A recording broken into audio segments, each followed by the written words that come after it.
kuna mambo ya msingi yanayoua ile kiu ya Mungu au ile njaa ya matakatifu ya Mungu ndani ya muamini. Kuna mambo au kuna sababu za msingi ambazo zinaua, zinazimisha ile kiu au ile njaa ya matakatifu ya Mungu ndani ya moyo wa muamini. Jambo la kwanza ni kutolisoma na kulitafakari neno la Mungu. Pointi hii ipo kwenye kitabu cha Yoshua sura ya 1 mstari wa 8. Akaambiwa maneno haya yatafakari usiku na mchana, yasiondoke wapi? Kinywani mwako. Zaburi sura ya 1 mstari wa 1 hadi wa 3 anasema heri wasioenda, heri wasiosimama, heri wasioketi. Ni wenye heri wale ambao hawashiriki katika mizaa, bali wanalitafakari neno la Kristo usiku na mchana. Njia pekee ya kusababisha mafuriko ya maji na vijito vya maji vifurike ni kulitafakari neno la Mungu usiku na mchana. Andika hapo, Wafilipi sura ya 3 mstari wa 1 hadi wa 3. Amesema yatafakarini yaliyo ya juu, sio yaliyo ya chini. Yatafuteni yaliyo ya juu, sio ya chini, maana juu ndipo Kristo alipo. Mambo ya chini ni mambo ya mfumo wa ulimwengu huu. Tusipoteze muda mwingi kwenye mambo ya kidunia, mfumo wa dunia. Biblia inasema shetani ni mungu wa dunia hii, ni mungu wa small letter, wa herufi ndogo. Wakorintho wa 2 sura ya 4 mstari wa 3 na 4. Ni mungu wa mfumo hii. Kwa hiyo kuna mambo ya dunia hii ikiwemo michezo, tamthilia, filamu, mpira na mambo kadha wa kadha, yanapoteza muda mwingi sana, yanaua ile kiu ya Mungu ndani ya watakatifu. Jambo la pili la kuzingatia ni kuomba. Hali ya kuto kuomba inaleta njaa, inaua ile njaa na kiu ya matakatifu ya Mungu. Luka sura ya 18 mstari wa 1 inasisitiza, ombeni msije mkafanyaje? Mkaingia wapi? Majaribuni. Kwa hiyo kuna majaribu ya kawaida tu ambayo tunaingia kama wanadamu, ni kwa sababu hatuna desturi, hatuna tabia ya kuwa katika maombi, ya kuzungumza na Baba yetu. Kwa sababu kama tukao ni waombaji, inamaanisha mambo mabaya hayatatokea kwenye familia zetu. Mungu atatufunulia kupitia maombi. Tutajua mabaya yanayotokea kesho. Mungu ni mwaminifu na mwenye upendo, hawezi akaruhusu uharibifu utokee kwenye maisha ya mtu. Lakini kama tuna maisha ya maombi, tutaingia majaribuni katika mtego kwa urahisi sana. Yesu akamwambia wanafunzi wake, mmeshindwa kumtoa pepo ndani ya huyu mtu. Anasema kuna mambo mengine hawezi akafanyika pasipo kufanyaje? Kufunga na kufanyaje? Na kuomba. Wathesalonike wa kwanza sura ya 5 mstari wa 17 anasema kesheni mkiomba, msije anasitiza habari ya mkesha, kukesha pamoja na kushukuru, na haja zetu zijulikane na Mungu wakati wote. Haleluya mtu moja. Haleluya mtu moja. Jambo la tatu ni kuweka matumaini yetu kwenye tusiweke matumaini yetu kwenye vitu wala watu wala cheo wala nafasi fulani. Matumaini yetu yanapaswa kuwa kwa nani? Kwa Mungu. Yeremia sura ya 17 mstari wa 5 hadi wa 8. Ukiweka matumaini yako kwenye vitu au kwa watu, usiweke hata matumaini yako kwa watumishi wa Mungu. Sisi nao ni wanadamu, tunaweza tukakuangusha wakati wowote ule, tunaweza tukakuuzi wakati wowote ule. Bwana Yesu asifiwe sana. Ukasema mpaka mafuta amenifanyia hivi, mpaka mafuta amesema hivi, hata siamini. Ukashindwa kuja kanisani kwa sababu ya mchungaji, mtumishi wa Mungu aliyoko mbele yako. Tumaini lako lio kwa nani? Kwa Yesu Kristo. Sisi tumewekwa kuwasimamia. Sisi sio njia. sio makuhani, sio wachungaji, sio mitume, sio manabii. Sisi sio njia. Sisi ni waangalizi wa nafsi za watu. Tunawaonya, tunawarekebisha, tunawafundisha. Ile njia ni nani? Ni Kristo Yesu. Ndio maana tunawaelekeza habari za nani? Za Yesu Kristo. Ukiona mioyo ya watu haiwezi kaenda, haiwezi kafanya jambo lolote, imekuwa ni walemavu wa kiroho, ujue mioyo ya hao watu wameaminishwa na wamefundishwa, pasipo mtumishi fulani mambo yangu haiwezi kaenda. Na ndio njia ya udanganyifu leo duniani. Watumishi wengi wanapiga hela za watu na wanajipatia watu kwa urahisi. Assignment tuliopewa ni kuwaonesha Kristo. Sisi tupungue, Kristo aongezeke.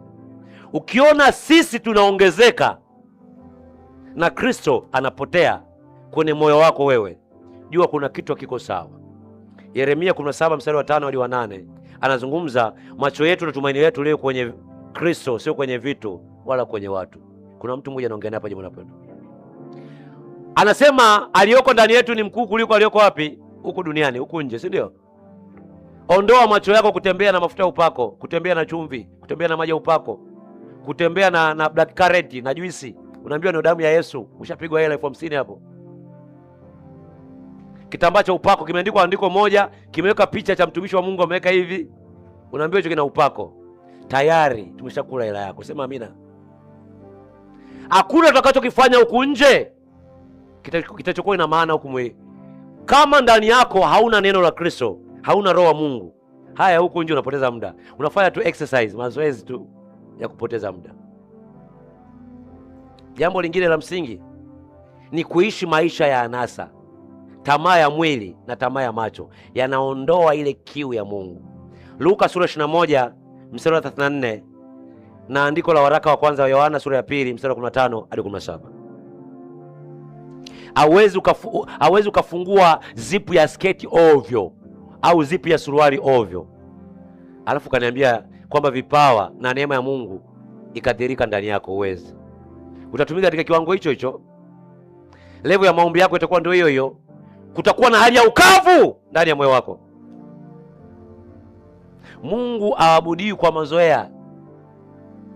Kumtetemekea Mungu sio tu kuanzia Ijumaa. Zamani katika wokovu wetu, eti kifika Ijumaa ndo unaitenga na kuwa ndo siku takatifu, na kuwa ni mcha Mungu, unafunga na kuomba kwa ajili ya maandalizi ya ibada ya Jumapili. Watu wamefanya uzinzi kuanzia Jumatatu, tena wengine kuanzia Jumapili jioni. Wamejinajisi, wamefanya umbea, wamesengenya watu, wameweka watu vikao. Watu wamezungumza maneno yenye hila ndani yake kuanzia Jumapili, mara baada tu ya ibada, mpaka Ijumaa au Jumamosi naanza kuandaa moyo wao kwa ajili ya Jumapili. Mwambie jina lako, shame on you. Mwambie aibu yako mwenyewe. Jambo lingine leta ukavu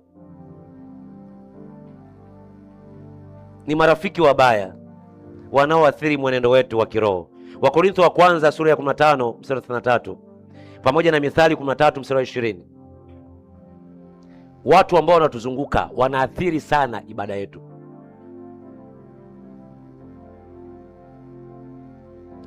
Watu wanaotuzunguka wanaweza karuhusu uchungu na maumivu kwenye mioyo kiasi ambacho ukashindwa kupiga magoti ukamwambia Bwana Yesu nakushukuru. Hata kuomba kwa dakika 2 ukashindwa kwa sababu ya watu wanaofanyaje? Wanaotuzunguka. Biblia inasema makwazo hayana budi kufanyaje? Kuja, lakini ole wao, kuna ole ya wale wanaofanyaje? Wanaosababisha makwazo. Usiwe ole, usinyoshewe kidogo, usiwe ole wa kusababisha mwenzako, rafiki yako, jirani yako au mwanao awe sababu ya kutoomba, awe sababu ya uchungu. Na leo kama kuna mtu nimemuuzi hizi siku 2-3 hizi, naomba unisamehe. Mimi nauzi muda mwingine. Bwana Yesu asifiwe. Bwana Yesu asifiwe. Usiwe ole watu wa pembeni wasikusababishe wewe moyo wako kuwa mkavu. Usije ukasema kwamba mimi sisali sasa hivi kwa sababu ya 1 2 3. Wewe jua tu kuna ole. Wao wamefanya, kuna ole juu ya hao watu. Wewe mwombe Mungu, naomba rehema zako juu ya moyo wangu. moyo wangu usishinde kukuabudu, usishinde kukusifu wewe. Kuna mtu mmoja naongea naye, jamani wapendwa.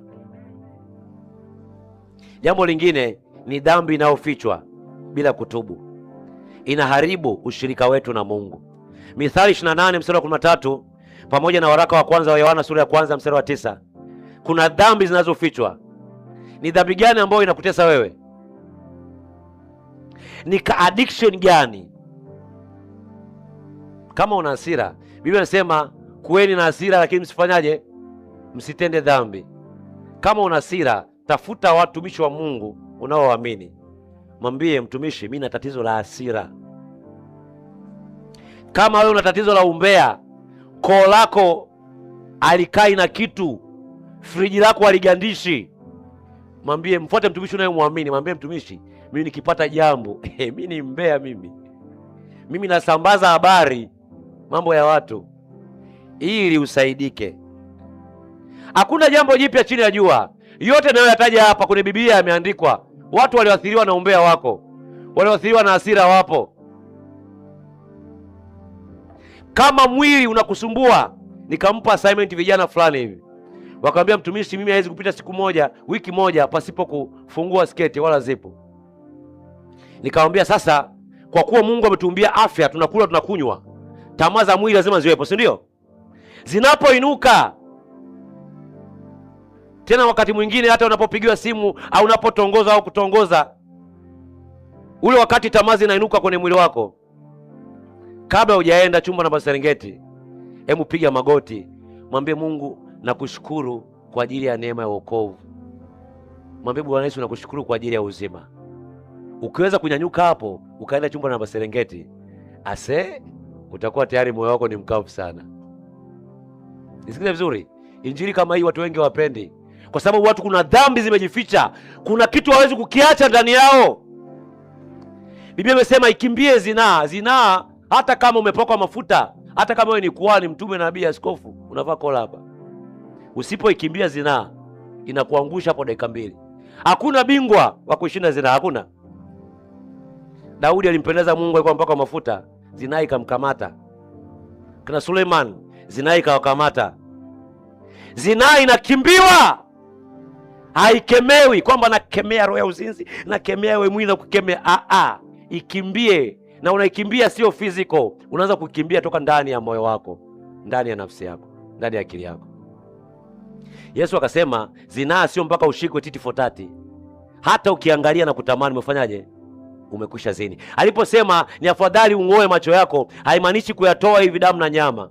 Kuyang'oa, toa mawazo yako katika hicho unachokiwaza. Watu wanaanza kufanya zinaa kabla hawajakutana chumba na Serengeti, ndani ya mioyo yao. Yaani ukifika kule tayari umeshamalizana muda mrefu, kupitia chatting zenu, mazungumzo yenu, namna mnavyoandaa na kwenda kufanya mambo ya ajabu kule, tayari mshazini muda mrefu. Kule unaenda kukamilisha tendo, lakini zinaa mshazini muda mrefu. Kuna mtu mmoja anaongea hapa, jamani wapendwa. Ukiona kuna kitu kinakushinda ndani ya moyo wako, kikimbie. Unaweza kazini kupitia pornography, video za utupu au picha za utupu kupitia simu yako ulioshika kiganjani na kwa bando lako na wifi yako wewe mwenyewe, ukaingia katika tamaa. Kuna mtu mmoja anaongea hapa, jamani wapendwa. Bwana Yesu asifiwe sana. Jambo lingine la mwisho, ukikosa ushirika wa waumini wengine, unakosa kuonywa. Hauwezi ukaonywa kama umejitenga uko mbali na kanisa. Hauwezi ukafundishika. Hauwezi, kuna vitu utavikosa tu kama una malezi. Usiniambie kwamba mimi nafuatilia online, kwa sababu kuna online service.